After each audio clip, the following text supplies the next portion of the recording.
जितना गुप्त रहेगा उतने ही हृदय के सारे विकारों का नाश करके गुरुमय बना देगा, भगवदाकार कर देगा है, और डंक मारता है और भन ऐसे करता है। कुछ दिनों बाद वो दूसरी जाति का कीड़ा, भंगी कीड़ा बन जाता है। ऐसे ही जब हम अपने इष्ट या गुरुदेव का बार बार चिंतन करते हैं तो हम भगवदाकार हो जाते हैं। ब्रह्मविद ब्रह्म ही भवति, जो ब्रह्म को जान लेता है वो ब्रह्ममय हो जाता है। तस्मित् तज्जने भेदा भावात, भगवान और भक्त में अभेद स्थिति हो जाती है। तो यदि हम गुरु का निरंतर चिंतन करें तो जो गुरु के हृदय में चल रहा है वही हमारे हृदय में चलने लगे। गुरु हमारे माइंड में बैठ जाएगा, नेत्रों में बैठ जाएगा, हृदय में बैठ जाएगा। तो हम धन्यवाद देते हैं विरह को। मिलन दूसरी बात है, विरह पहली बात है। विरह में जो तड़पन होती है, तड़पन में जो आनंद है, वो मिलन में नहीं देखा गया। इसलिए हम प्रभु के लिए तड़पे, हम गुरु के लिए तड़पे, ये हमारा सौभाग्य है। भवानी शंकर शर्मा जी, श्री हरिवंश महाराज जी। महाराज जी, मुझे अहंकार रहता है कि आप मेरे गुरुदेव हैं। क्या ये अहंकार भागवतिक है अथवा संसारिक? नहीं, जिसमें प्रकृति जन्य शब्द जुड़े वो निंदनीय अहंकार होता है। मैं भगवान का दास, ये अभिमान तो हर समय बना रहना चाहिए। वो स्वामी तुलसीदास जी कह रहे हैं, अस अभिमान जाई जन भोरे, मैं सेवक रघुपति पति मोरे। भूल करके भी ऐसा अभिमान न जाए, भूल करके भी ये अभिमान ठसाठस भरा रहे कि सिया राम मेरे स्वामी, मैं उनका दास। तो जो भगवान के लिए अभिमान है, गुरु के लिए अभिमान है, ये तो बंधनी है कि मेरे अहो भाग्य मुझे गुरुदेव मिले, मेरे अहो भाग्य मुझे भगवान मिले। ये भाग्य सराहना निंदनीय नहीं है, लेकिन माया जनित ये सब निंदनीय है। ये हमको अहंकार नष्ट कर देगा, लेकिन ये अहंकार हमको बलिष्ठ करके भगवान से मिला देगा। राधे राधे महाराज जी। महाराज जी, लंबे समय से नाम जप के टूटे फूटे प्रयासों को करने का और मानसिक पीड़ाओं से लड़ते लड़ते थक सा गया हूं। असल में ये हस्तमैथुन से सर्वनाश वाली स्थिति है महाराज जी। हाँ, ये तब करने की ऐसी विधि मालूम होती कि मैं एक श्वास में हजार हजार बार नाम जप करूं, इतना श्वास रोकूं कि 1000 नाम जप करूं। मतलब इतनी भूख बढ़ जाती है, इतना उत्साह बढ़ जाता है भजन करने का। आप कह रहे हो थकान महसूस होती, बोझा महसूस होता है, ये गलती हस्तमैथुन की, वासना के प्रभाव से हार। हाँ, ये बिल्कुल जो बच्चे व्यभिचार और हस्तमैथुन आदि क्रियाओं में युक्त हैं, उनकी स्मृति शक्ति डाउन हो जाती है, उनके अंदर उत्साह नहीं रह जाता, एक प्रमाद, एक आलस्य, एक खिन्नता, ऐसा भाव बना रहता है। इसीलिए हम कहते हैं कि बहुत हमारा समाज जो नए बच्चों का, नई पीढ़ी का है, वो थोड़ा गलत मार्ग में जा रहा है। अब देखो कितनी अवस्था तुम्हारी है, 23।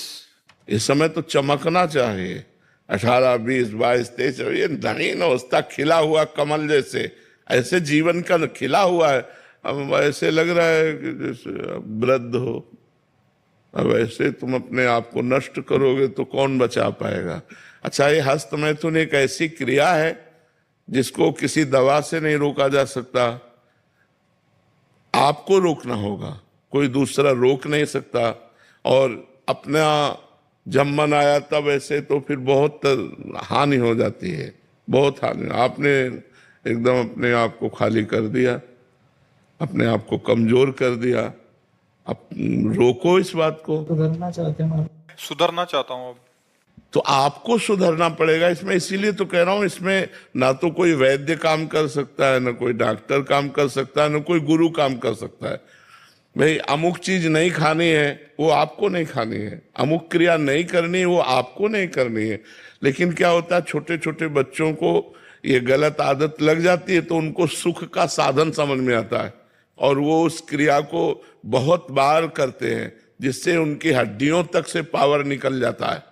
शरीर में एक क्षमता है, और क्षमता से अधिक जब उसको आप करोगे तो नष्ट हो जाएगा, शरीर नष्ट होने। तो जैसे नए बच्चे हैं, अब आंखें धस रही हैं, मस्तक धस रहा है, एक जैसे डिप्रेशन का आदमी ऐसा चेहरा हो रहा, उसका कारण हस्तमैथुन है। उसको छोड़ना होगा, नहीं तो आप परेशान हो जाओगे। अभी क्या करूं? कई बार हमने बताया है कि अगर हम प्रातःकालीन 2-3 किलोमीटर दौड़ें, आधा घंटे व्यायाम करें, स्नान करके थोड़ा नाम जप करें, और ये नियम लें कि कभी भी हम हस्तमैथुन नहीं करेंगे। तो हम उससे बच सकते हैं। अगर नियम नहीं लेंगे तो फिर ठीक नहीं रहेगा, फिर तो आदत खराब हो गई है ना, तो आप गंदी बात करते रहेंगे और आपका पतन होता रहेगा। मैं पूरा प्रयास करने को तैयार हूँ गुरुजी, मैं पूरा। चूंकि प्रयास का पावर ही नहीं रह गया तो प्रयास क्या करोगे? प्रयास करने का पावर ही नहीं रह गया। शाम तक तुम नियम में रहोगे, रात्रि में फिर फेल हो जाओगे। इसीलिए आपके बल से आए हैं गुरुजी। अब हमारा बल तो तब काम करे जब राधा राधा नाम रटो। हमारा बल तो राधा नाम है, राधा राधा रटो, देखो तुम्हारा जीवन परिवर्तन। मरने के लिए तैयार हूँ पूरा। मरने के लिए तैयार नहीं, अमर होने के लिए तैयार हो। मरने के लिए तो तैयार हो चाहे लो, मर ही जाओगे जब मरने का समय आ जाएगा। तैयार होना है अमर होने के लिए, मनुष्य जन्म मिला है अमर होने के लिए, अविनाशी स्वरूप में स्थित होने के लिए। राधा नाम जप करो, अच्छा भोजन करो, 2 किलोमीटर दौड़ लगाओ सुबह, ब्रह्म मुहूर्त में 4 बजे उठो, और रोज नियम लोक में कभी अस्त मैथुन नहीं करूंगा, देखो प्रयास करके। ठीक है। अमित मिश्रा जी। राधे राधे महाराज जी। राधा वल्लभ श्री हरिवंश प्रभु जी। महाराज जी, जीवन में कभी कभी ऐसा प्रतीत होता है कि सब पहले से निर्धारित है, परंतु कभी कभी ऐसा लगता है कि हम ही सब कुछ कर रहे हैं। ऐसा क्या किया जाए कि पहले से निर्धारित 2 चीजें हैं, सुख और दुख लौकिक। जो हमारे पाप कर्म है उनका फल दुख, जो पुण्य कर्म है उनका फल सुख। इसके बाद क्रियमाण कर्म है, इसे कहते हैं प्रारब्ध कर्म। एक होता है संचित कर्म, जो गोदाम की तरह हमारे बहुत जन्मों के कर्म जमा है, पाप पुण्य मिला के। ये जो पाप पुण्य का उनमें से कुछ भोग निकाला गया उसे प्रारब्ध कहते हैं। अब जो हम कर रहे हैं वो क्रियमाण है। जो कर्म नया कर रहे हैं वो क्रियमाण है, वो पहले से निर्धारित नहीं। वह बुद्धि के द्वारा या कुबुद्धि के द्वारा, कुबुद्धि के द्वारा गलत आचरण, बुद्धि के द्वारा अच्छे आचरण, ये अब हमें छूट है, हम कर सकते हैं। तो वही जो हम कर रहे हैं वही फिर आगे मिलना है। तो ये सब पहले से निर्धारित नहीं है। सुनो भरत भावी प्रबल, बिलख कहो मुनिनाथ, हानि लाभ जीवन मरण जस अपजस विधिहान, ये पहले से लिखा हुआ है। पहले से लिखा हुआ है आप कब मरोगे, कहाँ मरोगे, कैसे मरोगे। पहले से लिखा है कि आप चाहे जितना पढ़े लिखे हो तुम्हें सफलता नहीं मिलेगी। ये पहले से हमारे पूर्व कर्म, हानि लाभ जीवन मरण जस अपजस, ये पहले से लिखा है। अब हम जो नवीन कर्म कर रहे हैं ये लिखा पढ़ी का नहीं है, ये विवेक और अविवेक का है, अज्ञान और ज्ञान का है। राधा शर्मा जी गुजरात से। राधे राधे। राधे राधे महाराज जी। महाराज जी, आपके चरणों में कोटि कोटि प्रणाम।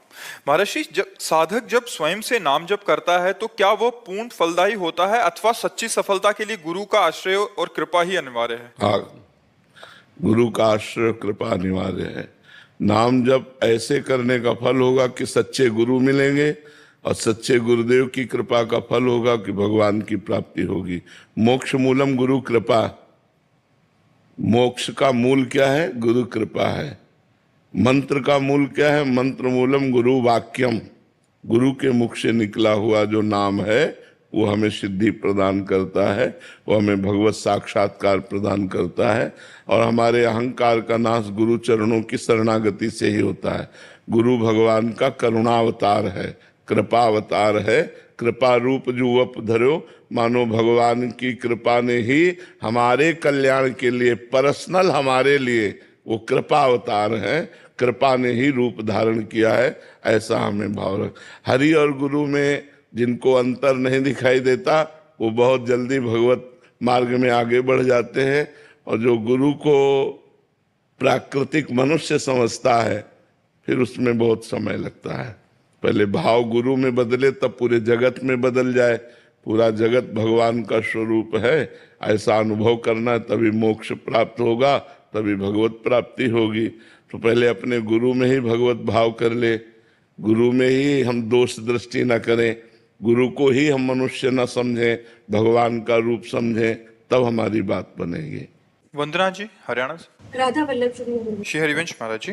गुरुदेव, कर्म कांड क्या है और भक्ति भजन क्या है? हम कैसे जाने कि हम कर्म कांड दिखावा कर रहे हैं या सच में भक्ति कर रहे हैं? नहीं, 3 बातें कह दी आपने, कर्म कांड, दिखावा और भक्ति।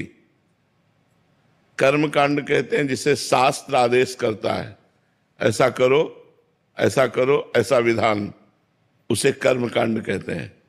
शास्त्र प्रमाण के अनुसार जो होता है उसे कर्म कांड कहते हैं। और जो भगवान के लिए किया जाता है उसे भक्ति योग कहते हैं, और जो दिखावे के लिए किया जाता है उसे पाखंड कहते हैं। बात समझ में आ रही? जो भगवान के लिए हम कर रहे हैं, जैसे हम पद गायन कर रहे हैं, भगवान के लिए गा रहे हैं, लेकिन देखा 4 आदमी बैठे हैं तो हम पद गायन करके आंसू बहा रहे हैं, वो जाने भगत है, तो वो हम लोग दिखावे के लिए कर रहे हैं। और एक कर्म कांड है, ऐसे कर इन मंत्रों का प्रयोग से इन देवता का अर्चन बंदन आराधन, ऐसे ऐसे ये सब कर्म कांड, जैसे श्राद्ध है, पिंडदान, ये सब कर्म कांड के अंतर्गत आता है। और जो हम भगवान के लिए कर रहे हैं उसे भक्ति कहते हैं, और जो दिखावे के लिए कह रहे हैं उसे पाखंड कहते हैं। श्राद्ध का क्या महत्व हुआ अगर हम कर्म कांड कर रहे हैं? अगर आप कर्म कांड कर रहे हो तो पुण्य है, पुण्य का फल सुख मिलेगा, ना कि भगवान थोड़ी मिल जाएंगे। भगवान तो भक्ति योग से मिलते हैं, कर्म योग से मिलते हैं, केवल कर्म कांड से थोड़ी मिलते हैं। भगवान कर्म योग से मिलते हैं। जो कर्म भगवान को समर्पित कर दिया जाता है और भगवान का स्मरण किए करते हुए किया जाता है, उससे भगवान की प्राप्ति होती है। रुपेश कुमार जी। राधे राधे। राधे राधे महाराज जी। महाराज जी, क्या भगवत प्राप्ति के लिए किसी एक विशेष गुरु मंत्र का होना अनिवार्य है या केवल राधा नाम जप से ही सब संभव हो जाएगा? अगर आप मानते हैं तो क्या राधा नाम गुरु मंत्र नहीं है क्या? मान लो जैसे किसी संत के मुख से निकला कि राधा राधा जपो, अब उन्हें पकड़ लिया, उनको गुरु मान लिया, राधा नाम को गुरु मंत्र मान लिया, इसी से भगवत प्राप्ति हो जाएगी। महाराज जी, विरह की बात आपके श्रीमुख से कई बार सुनी है, तो क्या प्रभु के प्रेम में विरह की भावना होना आवश्यक है? बहुत दुर्लभ बात है, बहुत दुर्लभ बात है। विरह भगवान के लिए हृदय से रोना ये कोई साधारण बात थोड़ी है, ये बहुत ऊंचाई की बात है, बहुत ऊंचाई की बात। भगवान के लिए जिया नहीं जा रहा, उनके बिना रहा नहीं जा रहा है, नहीं खान पान ते भावे है, नहीं कोमल वसन सुहावे है, सब विषय लगे ते खारा है, हरि आशिक का मग न्यारा है। हरि का आशिक बनना कोई खेल तो ऐसा थोड़ी है। आरा चलवा देता है बीच से, फिर देखता है कि तुम्हारे में प्यार है मेरे लिए, चलाओ आरा चलवाओ। मुरध्वज जी का चरित्र सुना है, आरा चलवा दिया। प्रहलाद जी का चरित्र सुना है, आग में जलवा करके। वो ऐसा आशिक नहीं है, वो बहुत खिलाड़ी है, जगत का मालिक है।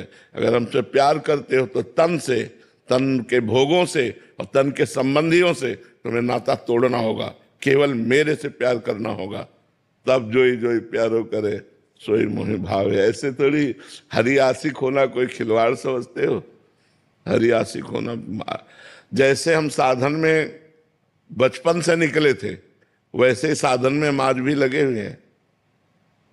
आज थोड़ी कि हमारा काम हो गया वैसे नहीं, उससे ज्यादा और साधन, हर क्षण जिन प्रतिपल नवीन भावना, प्रतिपल ऐसा महसूस होता है कि अभी अधूरे हैं, अभी अधूरे हैं, अभी वो बात नहीं है। हर क्षण महसूस होता है और अधिक भजन करो, और अधिक भजन करो। विरह आ गया फिर क्या, भगवान के लिए तड़प रहा है, रो रहा है, वो जगत को पावन करने वाला महात्मा बन जाता, जो भगवान के सच्चे आंसू भगवान के लिए जो गिराता है, वो मम भक्ति तो भुवनम पुनात, वो पूरे लोकों को पावन करने की सामर्थ्य रखता है। जो भगवान के लिए रोता है, वास्तविक भगवान के लिए रोता है, कोई साधारण बात नहीं, असाधारण बात है। विजय जी।